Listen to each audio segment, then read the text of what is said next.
Pen drive में कल के समीर और शेफाली के प्राइवेट मोमेंट्स की वीडियो क्लिप थी और लास्ट में लिखा था 50 लाख।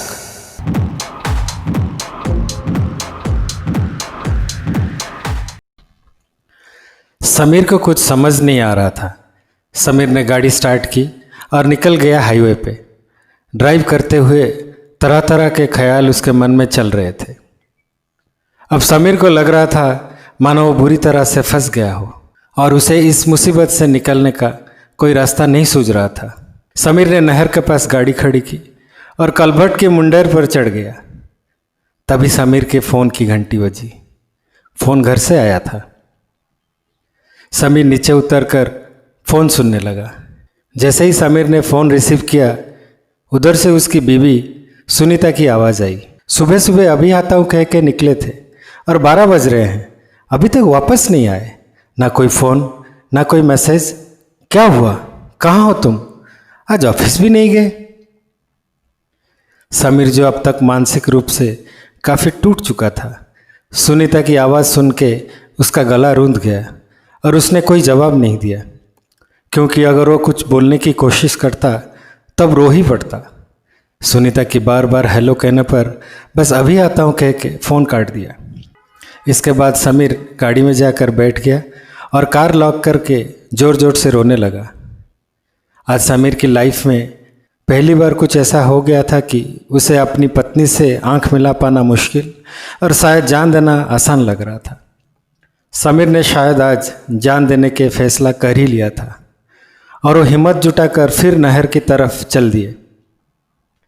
जैसे ही समीर नहर के पास पहुंचा, तभी ना जाने कहाँ से एक साधु बाबा उधर आ गए और समीर से बोले, बच्चा, अगर जान देने जा रहे हो तो एक बात जान लो, हर गलती का प्रायश्चित हो सकता है, माफ़ी मांगी जा सकती है, सज़ा भुगती जा सकती है, लेकिन जिंदा रहकर, क्योंकि मरने के बाद वही गलती पाप बन जाती है और हमारे जन्म जन्मांतर के बही खाता में दर्ज हो जाती है।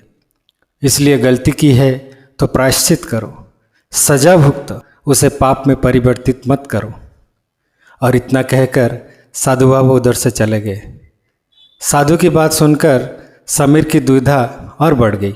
समीर फिर से गाड़ी में जाकर बैठ गया और सोचने लगा कि अब क्या करूं। तभी एक बार फिर समीर के फ़ोन की घंटी बजी। एक बार फिर घर से फ़ोन आया था। इस बार उसकी छोटी सी बिटिया पुन्नू बोल रही थी। 2 साल की पुन्नू अपनी तोतली आवाज़ में बोली, पापा देखो, भैया मार रहा है मुझे और ये भी कह रहा है कि पापा तो घर में है नहीं, फिर कौन बचाएगा तुझे? अब कहाँ हो पापा? जल्दी जल्दी घर आ जाओ। समीर खुद को संभालते हुए बोला, हाँ बेटा, अभी घर आता हूँ।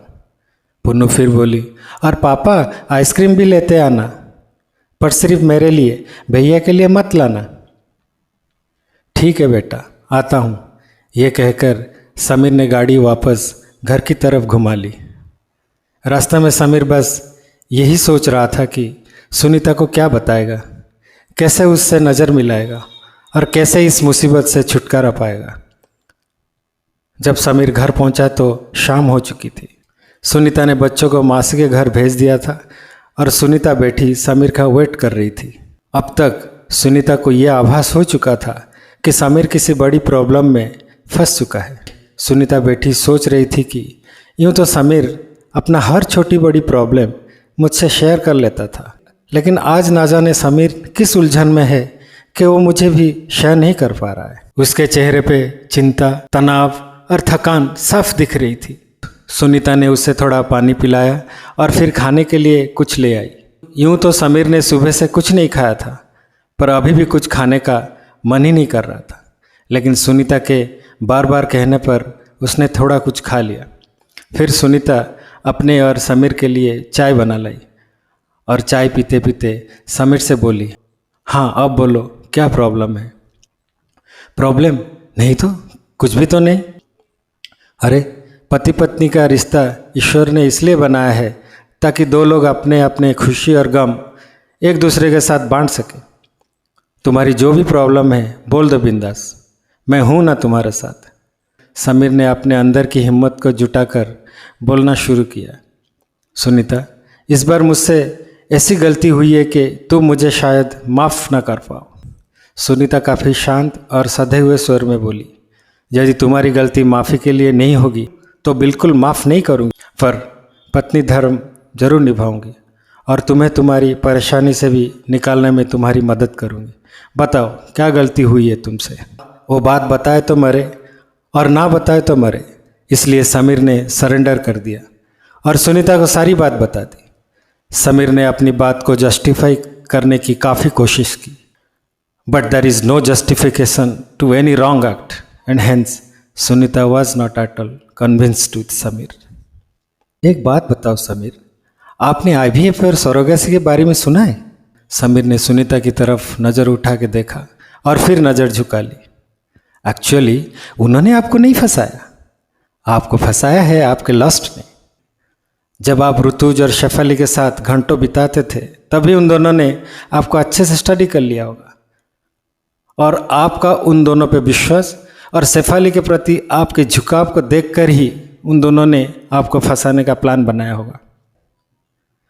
ऐसे एक बात बताओ, तुम्हें क्या सरकार ने यहाँ का सांड डिक्लेयर किया हुआ है क्या? तुम क्या सोचकर उसके करीब गए?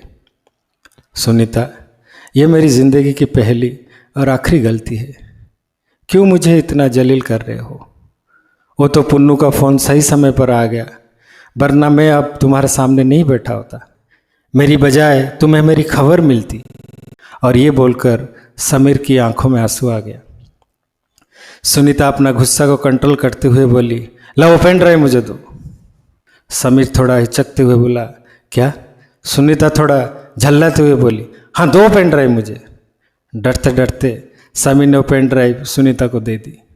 पेन ड्राइव लेकर सुनीता बेडरूम में चली गई और दरवाज़ा बंद कर लिया। करीब 1-1.5 घंटे बाद सुनीता बेडरूम से बाहर आई और समीर को बोली, ऋतुज को फ़ोन करके बोल दो कि पैसे का इंतज़ाम हो गया है। रात 11 साढ़े 11 बजे तक पैसे लेके मैं तुम्हारे घर आऊँगा। समीर को सुनीता की बात समझ नहीं आया। वो अबाक सा सुनीता के मुंह को ताक रहा था। सुनीता फिर बोली, ज़्यादा सोचो मत, जैसे मैं कह रही हूँ ऐसे फ़ोन करो। समीर धीरे से बोला, पर पैसे? सुनीता हल्का गुस्से में बोली, अरे तू फ़ोन तो करो। सुनीता के कहने पर समीर ने ऋतुज को फ़ोन कर दिया, पर समीर को कुछ समझ नहीं आया।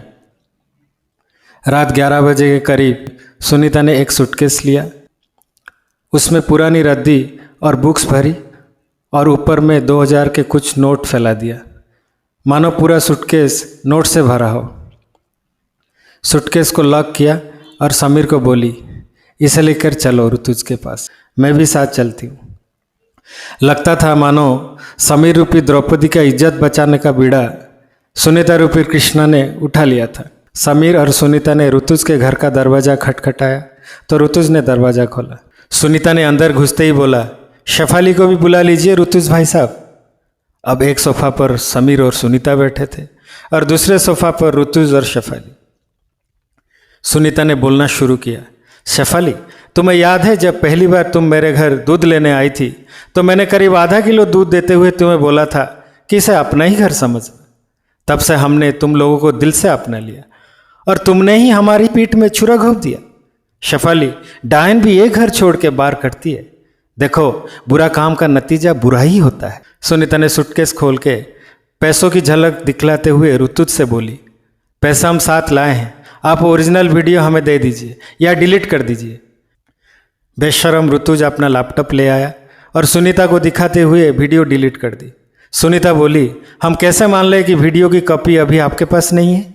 मुझे वो कैमरा दीजिए जिससे आपने वीडियो बनाई थी। ऋतुज को अब बस पैसे दिख रहे थे, सो उसने हिडन कैमरा भी ला कर दे दिया। सुनीता ने वो कैमरा अपने पास रख लिया और सूटकेस ऋतुज को दे दिया। जैसे ही ऋतुज ने सूटकेस खोला और देखा है कि सूटकेस में सारी रद्दी भरी है, वैसे ही डोरबेल बजी। सुनीता ने तेज़ी से जाकर दरवाज़ा खोल दिया और 2 जेंट्स और 2 लेडीज़ घर के अंदर आ गए। वो चारों सादी वर्दी में साइबर क्राइम ब्रांच पुलिस के लोग थे। आते ही उन्होंने ऋतुज और शेफाली को अरेस्ट कर लिया। एक पुलिस वाला बोला, सुनीता बहन, अच्छा हुआ आपने टाइमली इन लोगों की खबर दे दी। इन लोगों ने बहुत सारे साइबर फ्रॉड किए हुए हैं और ये पुलिस की वांटेड लिस्ट में भी थे। काफ़ी टाइम से पुलिस को इनकी तलाश थी।